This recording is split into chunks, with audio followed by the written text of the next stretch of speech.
Indian National Congress ഇന്ത്യക്ക് നൽകിയ സംഭാവനകളും അതുപോലെ തന്നെ കോൺഗ്രസ് ഇന്ത്യയോട് ചെയ്ത ദ്രോഹങ്ങളുമാണ് ഇന്നത്തെ ഈ വീഡിയോയിൽ നോക്കാനായി പോകുന്നത്.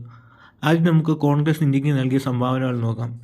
ഇന്ത്യക്ക് കോൺഗ്രസ് നൽകിയ ഏറ്റവും വലിയ സംഭാവന എന്താണെന്ന് വെച്ചാൽ അത് ഹരിത വിപ്ലവമായിരുന്നു. 1960-കളിൽ ഇന്ത്യ കടുത്ത ഭക്ഷ്യക്ഷാമം നേരിട്ടു. പതിവ് ക്ഷാമങ്ങളും യുഎസിൽ നിന്നുള്ള PL-450 ഗോതമ്പ് പോലുള്ള ഇറക്കുമതിയെ വളരെയധികം ആശ്രയിക്കേണ്ടതായും വന്നു. ഭക്ഷ്യക്ഷാമം പരിഹരിക്കേണ്ടതിൻ്റെ അടിയന്തരാവസ്ഥ കോൺഗ്രസ് നേതൃത്വം തിരിച്ചറിഞ്ഞു. അത്യുൽപാദന ശേഷിയുള്ള ഇനം വിത്തുകൾ, ഗോതമ്പിനങ്ങളും അരി ഇനങ്ങളും പ്രത്യേകിച്ച് പഞ്ചാബ്, ഹരിയാന, പടിഞ്ഞാറൻ UP എന്നിവയിൽ ഇവ അവതരിപ്പിച്ചു.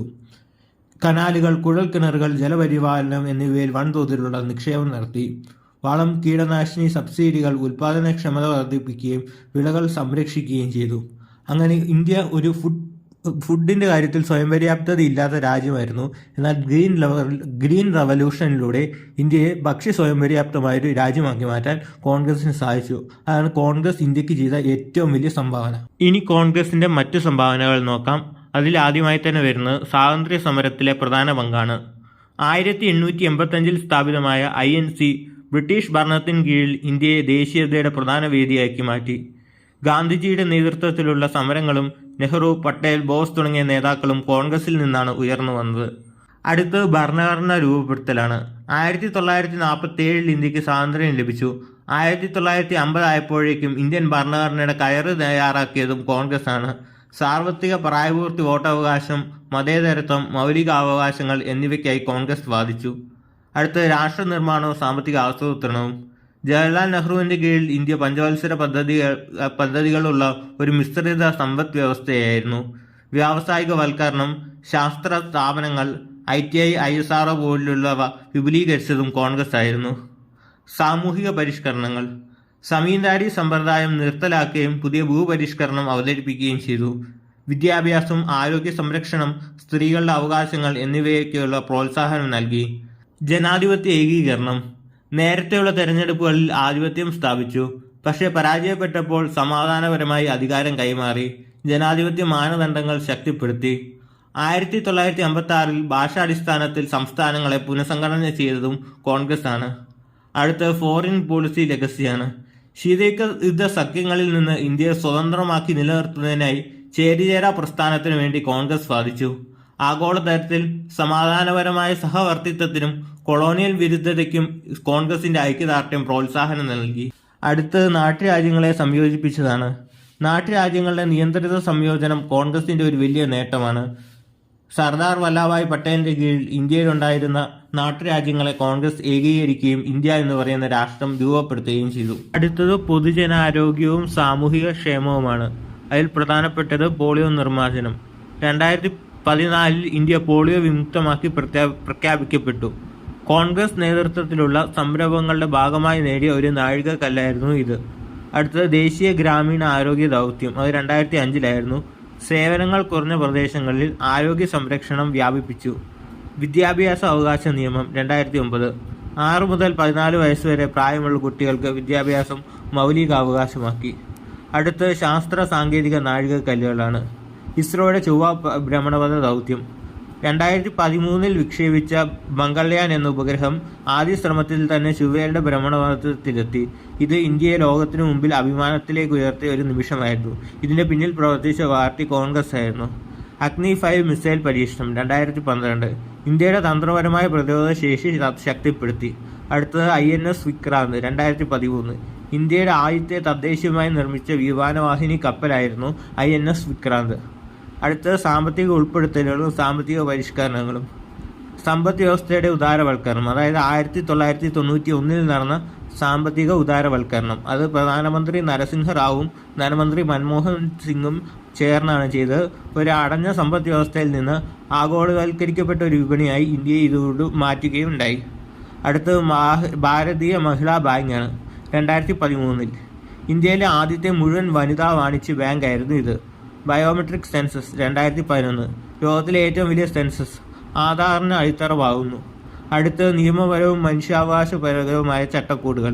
വിവരാവകാശ നിയമം 2005. സർക്കാർ വിവരങ്ങൾക്ക് പൗരന്മാർക്ക് ലഭ്യമാക്കുന്നതിനുള്ള അധികാരം. അടുത്തത് ഗാർഹിക പീഡന നിയമം 2005. സ്ത്രീകൾക്കുള്ള നിയമ സംരക്ഷണം ശക്തിപ്പെടുത്തി. വനാവകാശ നിയമം 2006 വനഭൂമിക്ക് മേലുള്ള ആദിവാസി അവകാശങ്ങൾ അംഗീകരിച്ചു. അടുത്തത് സമാധാന നിർമ്മാണവും നയതന്ത്രവും. ആണവ നിയന്ത്രണത്തിനും പ്രാദേശിക സ്ഥിരതയ്ക്കും വേണ്ടി വാദിച്ചു. ദക്ഷിണ സഹകരണങ്ങളിലൂടെ ആഫ്രിക്ക, തെക്കുകിഴക്കൻ ഏഷ്യ, ലാറ്റിൻ അമേരിക്ക എന്നിവയുമായുള്ള ബന്ധം ശക്തിപ്പെടുത്തി. അടുത്ത ഡിജിറ്റൽ ഇൻഫ്രാസ്ട്രക്ചർ ഫൗണ്ടേഷനുകൾ. ദേശീയ വിജ്ഞാന ശൃംഖല ബന്ധിപ്പിച്ചിരിക്കുന്ന സർവകലാശാലകളും ഗവേഷണ സ്ഥാപനങ്ങളും. ടെലികോം, IT മേഖലകളുടെ വികാസം, പ്രത്യേകിച്ച് 2000-ങ്ങളിൽ ഇന്ത്യയുടെ ഡിജിറ്റൽ സമ്പദ് വ്യവസ്ഥയ്ക്ക് അടിത്തറവാദി. അടുത്ത ഭൗതികവും സാംസ്കാരികവുമായ സംഭാവനകൾ. വിദ്യാഭ്യാസത്തിലും പൊതു ചർച്ചയിലും മതേതരത്വവും ബഹുസ്വരതയും കോൺഗ്രസ് പ്രോത്സാഹിപ്പിച്ചു. നമ്മുടെ രാജ്യം ഒരു മതേതര രാജ്യമാകാൻ പ്രധാന പങ്കുവഹിച്ച പാർട്ടിയാണ് Indian National Congress. Sahitya Akademi, Lalitkala Akademi, National School of Drama തുടങ്ങിയ സ്ഥാപനങ്ങളെ കോൺഗ്രസ് പിന്തുണച്ചു. ഇനി കോൺഗ്രസ് ഇന്ത്യയോട് ചെയ്ത ദ്രോഹങ്ങൾ ഏതൊക്കെയാണെന്നാണ് നോക്കാനായി പോകുന്നത്. അതിലൊന്നാമത്തേത് അടിയന്തരാവസ്ഥയാണ്. അടിയന്തരാവസ്ഥ 1975 മുതൽ 77 കാലഘട്ടത്തിലായിരുന്നു ഉണ്ടായിരുന്നത്. സ്വേച്ഛാധിപത്യപരമായ കടന്നുകയറ്റമായിരുന്നു അടിയന്തരാവസ്ഥയിലെ പ്രധാനപ്പെട്ട ഒരു കാര്യം. പൗരസ്വാതന്ത്ര്യം താൽക്കാലികമായി നിർത്തിവെച്ചു. പത്രങ്ങൾ സെൻസർ ചെയ്തു. പ്രതിപക്ഷ നേതാക്കളെ മിസ പോലുള്ള പ്രതിരോധ തടങ്കൽ നിയമപ്രകാരം ജയിലിലടച്ചു. ജുഡീഷ്യറി ദുർബലപ്പെടുത്തി. 42ാം ഭേദഗതി പരിശോധനകളും സന്തുലിതാവസ്ഥയും നേർപ്പിച്ചു. ജുഡീഷ്യൽ സ്വാതന്ത്ര്യത്തെ ദുർബലപ്പെടുത്തി. അടുത്തത് നിർബന്ധിത വന്ധീകരണങ്ങളാണ്. സഞ്ജയ് ഗാന്ധിയുടെ നേതൃത്വത്തിൽ നിർബന്ധിത ജനസംഖ്യാ നിയന്ത്രണ പരിപാടി ഇന്ത്യയിൽ നടക്കുകയുണ്ടായി. അതായത് ഇന്ത്യയിലെ പൗരന്മാരെ ജനസംഖ്യ കുറയ്ക്കുന്നതിൻ്റെ ഭാഗമായി വന്ധീകരിക്കുക എന്ന വളരെ വൃത്തികെട്ടതും ഹീനവുമായ കാര്യം ഇന്ത്യയിൽ അടിയന്തരാവസ്ഥ കാലത്ത് നടക്കുകയുണ്ടായി. ഇത് ആ വ്യക്തികളുടെ അനുവാദം കൂടാതെ നിർബന്ധിതമായിരുന്നു നടപ്പാക്കിയിരുന്നത്. ഔപചാരികമായ ഉത്തരവാദിത്വ ഇല്ലായ്മയാണ് കോൺഗ്രസിൻ്റെ അടുത്തൊരു പ്രശ്നം. കോൺഗ്രസ് ഒരിക്കലും പൂർണ്ണ ക്ഷമാപണം അടിയന്തരാവസ്ഥയിൽ നടന്ന കാര്യങ്ങളെപ്പറ്റി നടത്തിയിട്ടില്ല. സ്ഥാനപരമായ അപജയവും കേന്ദ്രീകരണവും. അതിലൊന്നാമത്തേത് രാജവംശ രാഷ്ട്രീയമാണ്. നെഹ്റു ഗാന്ധി കുടുംബത്തെ പാർട്ടി ആശ്രയിക്കുന്നത് പലപ്പോഴും ആഭ്യന്തര ജനാധിപത്യത്തെയും മെറിറ്റ് അടിസ്ഥാനമാക്കിയുള്ള നേതൃത്വത്തെയും ഞെരുക്കിയിട്ടുണ്ട്. പ്രതിഭാ ചോർച്ച. ജ്യോതിരാദിത്യ സിന്ധ്യ, ഗുലാം നബി ആസാദ്, കപിൽ സിബൽ തുടങ്ങിയ പ്രമുഖ നേതാക്കൾ സ്വയം ഭരണത്തിൻ്റെയും അംഗീകാരത്തിൻ്റെയും അഭാവം മൂലം പാർട്ടി വിട്ടു. അടുത്ത വ്യക്തമായ തീരുമാനമെടുക്കുന്നതിലെ പരാജയമാണ്. കോൺഗ്രസ് പലപ്പോഴും പ്രാദേശിക ശബ്ദങ്ങളെ മാറ്റി നിർത്തി അധികാരം ഫലപ്രദമായി വികേന്ദ്രീകരിക്കുന്നതിൽ പരാജയപ്പെട്ടുവെന്ന് വിമർശകർ വാദിക്കുന്നു. അടുത്ത അഴിമതി ആരോപണങ്ങളാണ്. ബൊഫേഴ്സ് അഴിമതി. 1980-കളിലെ ബൊഫേഴ്സ് അഴിമതിയാണ്. പ്രതിരോധ ഇടപാടിലെ കൈക്കൂലി ആരോപണങ്ങൾ രാജീവ് ഗാന്ധി സർക്കാരിനെ കളങ്കപ്പെടുത്തി. അടുത്ത കോമൺവെൽത്ത് ഗെയിംസ് അഴിമതി 2010. 2G സ്പെക്ട്രം അഴിമതി. UPA ഭരണകാലത്തെ ഈ ഉയർന്ന കേസുകൾ പൊതുജന രോക്ഷത്തിന് കാരണമാവുകയും തെരഞ്ഞെടുപ്പ് പരാജയങ്ങൾക്ക് കാരണമാവുകയും ചെയ്തു. സ്വജനപക്ഷപാതത്തെക്കുറിച്ചുള്ള ധാരണ. CBI പോലുള്ള സ്ഥാപനങ്ങളെ രാഷ്ട്രീയ പകപോക്കലിനായി ഉപയോഗിക്കുന്നതിനായി ആരോപണങ്ങൾ നിലനിൽക്കുന്നു. അടുത്തത് സാമ്പത്തിക കെടുകാര്യസ്ഥതയാണ്. ലൈസൻസ് രാജ് പൈതൃകം. ആദ്യകാല കോൺഗ്രസ് ഭരണകൂടങ്ങൾ ഉദ്യോഗസ്ഥ തലത്തിൽ കടുത്ത നിയന്ത്രണങ്ങൾ ഏർപ്പെടുത്തി. സംരംഭകത്തെയും നവീകരണത്തെയും സ്തംഭിപ്പിച്ചു. മന്ദഗതിയിലുള്ള ഉദാരവൽക്കരണം. 1991-ലെ പരിഷ്കാരങ്ങൾ നിർണായകമായിരുന്നെങ്കിലും കൂടുതൽ ആഴത്തിലുള്ള ഘടനാപരമായ മാറ്റങ്ങളെയും സ്വകാര്യവൽക്കരണത്തെയും കോൺഗ്രസ് ചേർത്തു നിന്നുവെന്ന് വിമർശകർ വാദിക്കുന്നു.